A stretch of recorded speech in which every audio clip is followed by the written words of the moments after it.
Hey you, yes you. I see you going around not liking this video.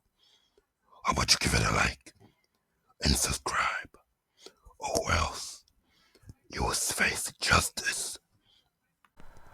We're back. Right now, reacting to Comics Explained.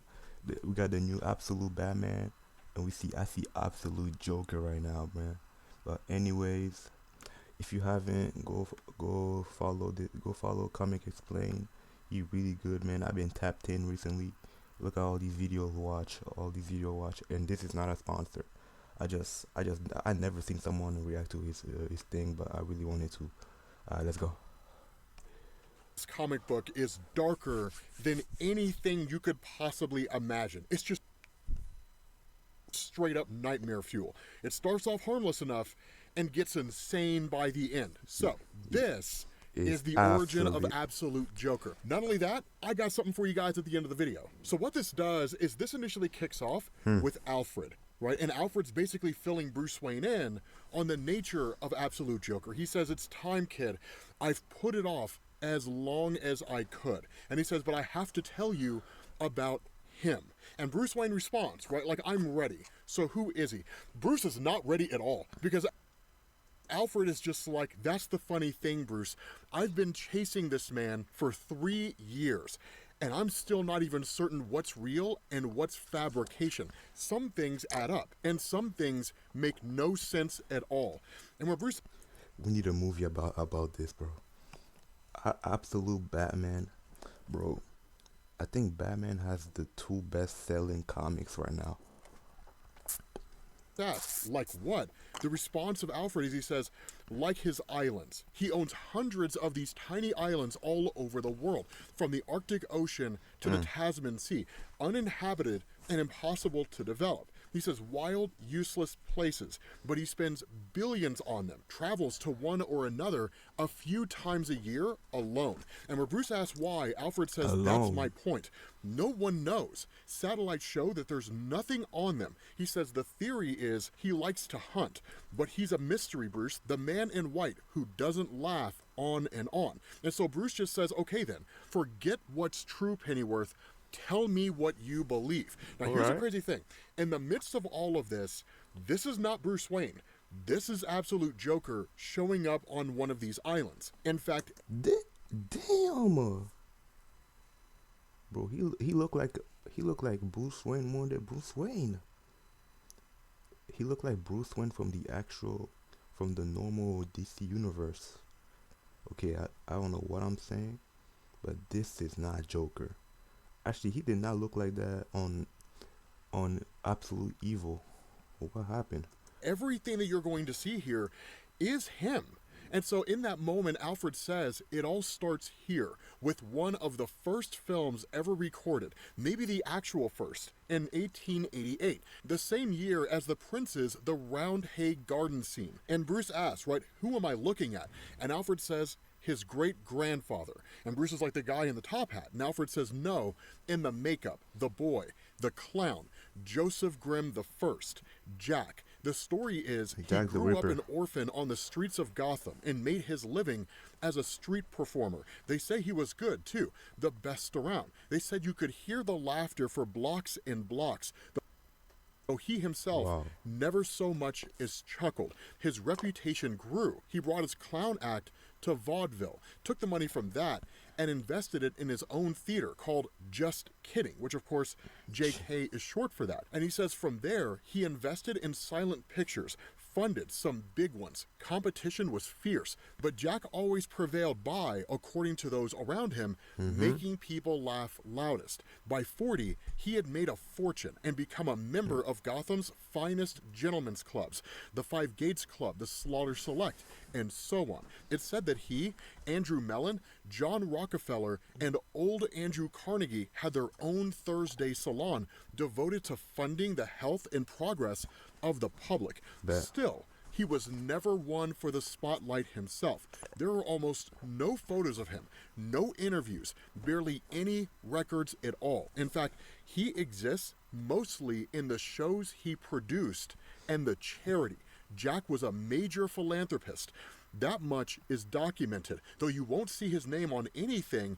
A wing of Gotham Med, the Gotham Met, Gotham University. He was especially devoted to children's causes, which made sense given his own rough childhood. Okay. Live like a clown, leave the world with more laughter than when you entered. That was the reported motto. Jack died in 1938, according to records, and He did not die. I think the Joker is immortal. The Joker is immortal, bro. I gotta put my camera up a little bit. Alright, let's go. is buried in a family crypt here in the city. And he says Jack's legacy lived on in his son, Jack Jr., who had taken over the family business in the 1920s and expanded it. Like his father, Jack Grimm II invested in entertainment that would bring laughter to the world, eventually becoming one of the early financiers of television. He created a bunch of subsidiaries of Just Kidding, all named after famous clowns and jesters, Fox, Pierrot, and the list goes on. And like his father, he stayed committed to philanthropic pursuits, especially those for children. He opened homes for children across the country.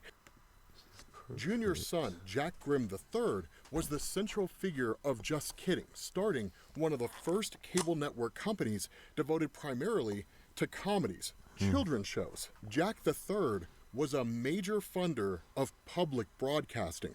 Jack Grimm IV was born sometime in the late 1970s and took the company into gaming systems. He also expanded Just Kidding's philanthropy to global causes, which finally brings us to our Jack, Jack Grimm V. Young, smart, and by far the... Oh, so he's not immortal. His name is Jack Grimm the fifth. 5 generations. Most successful. He was one of the first investors in online gaming platforms, the hardware and software, and a primary backer in GPUs, the chips that the entire world runs on. And he approaches trillionaire status. Jack V has... Damn. Bro, is this Joker richer than Bruce Wayne? Like the main Bruce Wayne, bro? vastly widened Just Kidding's charitable initiatives, international literacy programs, peace organizations, medicine, and aid drops. To those who know him, he is lauded and loved. And so Bruce asks, where is it? And Alfred says, where's what? And Bruce says, where's the smoking gun, Pennyworth? What's so scary about this guy?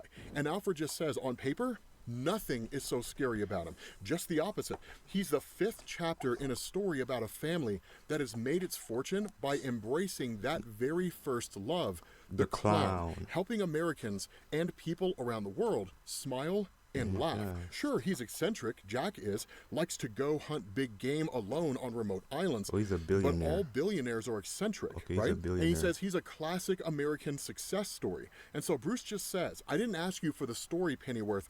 I asked you what you believed. And so focusing on this island where absolute Joker is just going through and killing, some animals, there's a speech bubble that's almost a murmur from a guy off the panel. And Alfred just says, okay, kid, but for that, we have to go back to the start. He says to that boy in the alley, back to the clown. So boy in the alley. Actually going to circle back to this a couple more times because he says young Jack Grimm often performed outside a dentist's office. In the 1880s, they'd only just introduced nitrous oxide to dentistry, laughing gas, and Jack would sneak in, leak the gas into the alley, make them laugh, sure, but also make them suggestible, as nitrous does exactly that. So they'd give him all of their money. That act was a trick, a sleight of hand, no different from when Jack Sr. funded his own rivals in vaudeville and in film, playing one side against the other. And that's what my research has found about the Grimm family. They've always played both sides. I know crimes and the prison. Arc Yo. M. They might be the most powerful crime family in history, playing everyone Y'all didn't against see each other, that. Y'all don't see that. Y'all profiting don't see off the that. chaos they sow, loyal to no country, no principle, nothing but power. And so Bruce asks, right, but why? How much is enough? And Alfred says, I always come back to that motto, live like a clown. A clown plays the fool while making a fool of everyone else. He's a mastermind, a schemer. All the gold in the world is not enough. Nothing's enough. And that's when you switch over to what's basically this makeshift hut on this island where Joker's running around going after seemingly somebody. And he just asks, right, hello, is anybody home? And that's where Alfred says, now you know. That's the report that I sent to my superiors at MI6. And that's when you switch over to this old man who kind of comes out by the water, and it's just like, is somebody there? And he says, oh, thank God. I've been trapped on this island alone for nearly 30 years. I don't know how I got here. And that's when he realizes it's Joker. And he's just like, how? Right? And Joker just says, run. And the guy just flees for his life, right? He just takes off running as fast as he possibly can. But that's the genius about all this, right? The idea that the Grimm family plays both sides against the other. It's like the idea of the Great Gold Rush. Sure, like you may prospect and you might make gold, but the people who really made money in all of that are the ones who were selling the shovels and the pickaxes, right? Playing both sides is the only way to win What do you in a believe? world like this in the absolute universe. And so that's where Bruce tells Alfred, I don't care what you reported to your superiors, Pennyworth. What do you believe? And Alfred tries to shrug it off. Right? He's just kind of like, yeah, I don't know if I want to talk about that.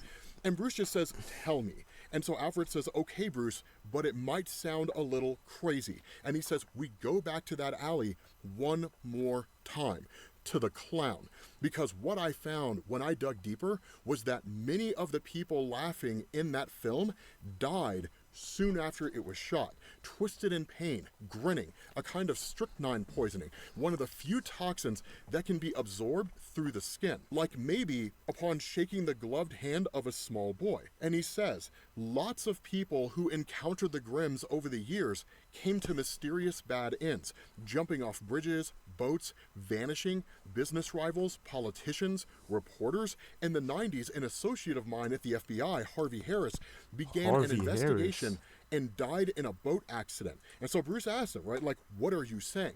And the response of Alfred is he says, I'm saying there's a darker project, Bruce. I have records of Grimm investments in some of the deadliest inventions of the last 100 years, from the atom bomb to bioweapons, viruses. There's records of them laughing, Bruce, the Grimm 10 at the test, only then. And so while Absolute Joker is chasing down this guy on an island, making sport of him, almost like the story The Most Dangerous Game, Bruce asks Alfred, what are you getting at? Is he transforming with Venom?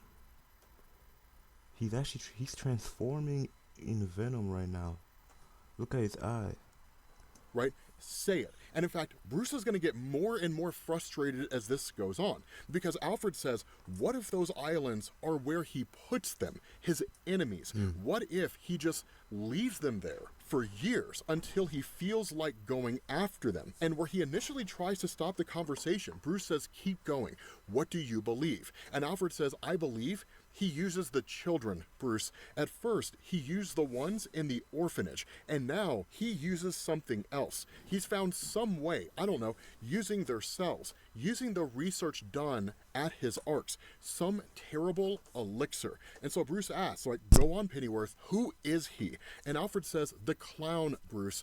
What is a clown? Its whole act is a cruel mockery of us, of humanity, as bumbling and stupid. The clown hates us. You find stories in myth, legends, from ancient times to now. The Pagliacci, the Joker who burns the kingdom in Bal de Sauvage, the one who convinces us to kill Now, why each am I other, screaming in even as silence he mode right himself now? preys on us. The clown is death. And so again, Alfred is hesitant, but that's where you start to get into the dark and twisted side of it, because Absolute Joe transform, right? He just says, like, I'm coming for you, and the guy starts freaking out, and he just kind of says, huh, right? He doesn't even really laugh. Look at his spine. His thing is opening up. Oh my. Bro, look at his teeth, bro. How do you even de-transform? in any meaningful way. And so while Alfred's just kind of dancing around this whole thing, Bruce is like, stop dancing around it. And he's like, say it, right? What do you believe? And that's where Alfred says, I believe that there is no Grimm family, all right? I believe there's no Jack the 1st, 2nd, 3rd, 4th, or 5th. I knew it. I knew it. He was immortal. He was immortal, bro. He's immortal. There's only ever been one Jack Grimm, and it's him. That maybe it's just his infernal science. Maybe it's some dark pact. I don't know. Like, maybe it's both. And I know how it sounds, kid. I know. But I look at him, and he is something terrible, Bruce. A nightmare thing that stalks the earth. Not a man who never laughs at anything, but a beast that's always laughing at us. The one whose laughter we only hear when it's too late. And so Bruce asks, who is he? And the response of Alfred, he's the Joker. And so literally the Joker transforms into just this massive beastly monster, the likes of which I have never seen. I told you, man, this story is nightmare fuel. There's a reason why Jock drew it, man, because Jock knows how to draw nightmare fuel. And if you don't believe me, go read Scott Snyder and Jock's story, Witches. Dude, that story's phenomenal, and it's the same thing. And so basically, Bruce Wayne just says, I've heard enough. And where Alfred tries to stop him, he says, no, right, I have to go check on Waylon. And so Alfred's just kind of like, I understand, but be careful out there, kid. And so Alfred just kind of muses to himself, right? He says, nicely done, old fool. He didn't sign up for this. Sure, he wanted to fight, to punch back, to scream, but this, in just the last year, the world has cracked itself open. Is this where he's gonna meet Wonder Woman? And revealed its true face to him. All of its monsters everywhere he looks. And he says, the other night I found him watching a story about a woman in Gateway City who claims to be magic, some kind of god warrior from hell. Of course, that's referencing absolute Wonder Woman. And he says, to his credit, he just keeps on. He pushes forward. But did you really tell him about Grimm for his own sake? No, you told him because you couldn't live with it anymore. Because deep down, you are a coward. Bro, who is saying that? Because that's someone talking to Alfred right now. Of course, Alfred's talking to himself here, and he said, Okay. just yesterday, a report put Grimm on one of his islands off the coast of Colombia, but you couldn't let it alone. Even with Grimm 3,000 miles away from Gotham. But it turns out he's not 3,000 miles away from Gotham. The Joker is here. He shows up at his home, and here is where it gets crazy. Yeah, bro, the Joker is basically Bruce Wayne. Look at this. That's that's Bruce. That's Batman. Wait, I'm stupid. That's Alfred, and that's Bruce. Bro. Because up until this point in time, we don't really know anything about him. We've never learned anything about Absolute Joker. But notice this. He lives in a gigantic fortress, a castle, right? This huge manor. When he gets inside, he has a butler. The butler says, welcome back to the manor, Mr. Grimm. It's Mr. so Grimm. nice to finally have you home. Are you hungry? And he says, no, I just ate. Of course, he ate the guy on the island. And he says, I have plans to make, though. So if you need me, I will be in the cave. He basically has the Joker's version of the Batcave. So the question that I have to ask for you guys is, what's this called? Is it like the Joker Cave? Right? Like, what would you guys call this? But with that being said, guys, What would I call this? The Laughter Cave. The Laughter Cave. we're going to bring this to an end. And again, I want to point you guys in the direction of the Conrad video that I did the narration for. Again, you'll find the link down in the description, and you will find a pinned comment. Make sure you guys go check it out. Support my guy over there, and support my voiceover gig. And I will catch you all later. Peace. Peace. Sorry, I had to repeat myself a little bit. Hey, you. Yes, you. I see you going around not liking this video. How about you give it a like and subscribe? Or else you will face justice.